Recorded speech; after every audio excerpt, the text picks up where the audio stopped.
अरविंद केजरीवाल अब राजनीति के चतुर और चालाकी खिलाड़ी बन गए हैं। केजरीवाल के पास बेशक राजनीति में 10-12 साल का ही अनुभव है, लेकिन उनके हाल में कई फैसले बड़े बड़े दिग्गजों को सोचने पर मजबूर कर देते हैं कि अब ये क्या कर दिया।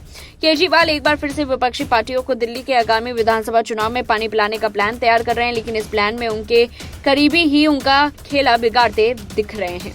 एक के बाद एक करीबी केजरीवाल का साथ छोड़ रहे हैं। केजरीवाल बेशक अपने फैसलों के जरिए राजनीति का चतुर चालाक खिलाड़ी बनना चाह रहे हैं, लेकिन शायद वे भूल जाते हैं कि दिल्ली के आगामी विधानसभा चुनाव में उनके सामने बीजेपी के रूप में एक ऐसा खिलाड़ी और टीम है जिसके पास हर परिस्थिति के लिए अलग योजना और रणनीति पहले से ही तैयार हो जाती है।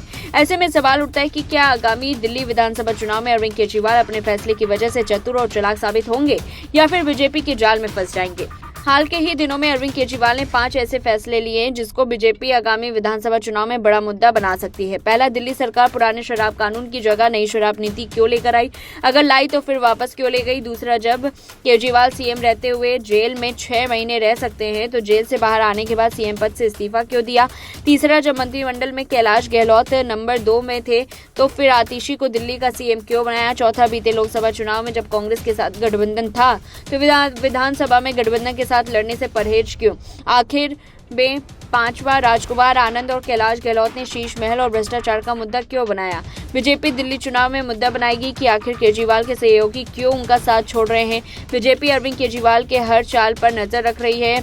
मेयर चुनाव के बाद दिया उनका भाषण जिसमें उन्होंने कहा था कि अगर बीजेपी जीतती तो सिविक सेंटर से बीजेपी मुख्यालय तक रोड शो होता और पीएम मोदी पार्टी ऑफिस में आकर कार्यकर्ताओं को संबोधित करते। ये बात तर्क संगत नहीं लग रही है क्योंकि पीएम मोदी उस समय विदेश में थे तो फिर विदेश से बीजेपी ऑफिस कैसे आ जाते? आपसे इस्तीफा देकर बीजेपी ज्वाइन करने वाले कैलाश गहलोत ने अरविंद केजरीवाल पर कटाक्ष करते हुए कई आरोप लगाए। उन्होंने सीएम आवास से जुड़े विवाद से लेकर भ्रष्टाचार तक कई मामलों का जिक्र किया।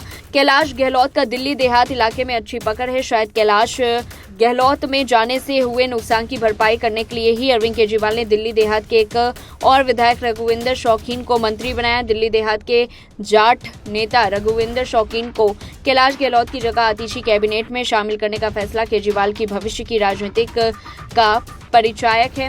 केजरीवाल ने इस फैसले से बीजेपी पर 2 निशाने साधे। पहला, दिल्ली देहात के एक जाट नेता को कैबिनेट में जगह दी जो गहलोत के जाने के बाद खाली हुई थी। दूसरे, उन्होंने बीजेपी और कैलाश गहलोत के संदेश दिया कि उनकी जगह लेने के लिए आम आदमी पार्टी में कई नेता मौजूद हैं और बाहर से भी लोग आ सकते हैं। रघुविंदर शौकीन 2 बार नांगलोई जाट से विधायक रह चुके हैं, साथ में 2 बार पार्षद भी रह चुके हैं। पेशे से वह सिविल इंजीनियर भी हैं। कुल मिलाकर अरविंद केजरीवाल जाट की जगह जाट और दलित की जगह दलित की पॉलिटिक्स कर बीजेपी को करारा जवाब दे रहे हैं, लेकिन बीजेपी के पास भी अपने आने वाले दिनों में अरविंद केजरीवाल को घेरने के लिए कई प्लान बनकर तैयार है।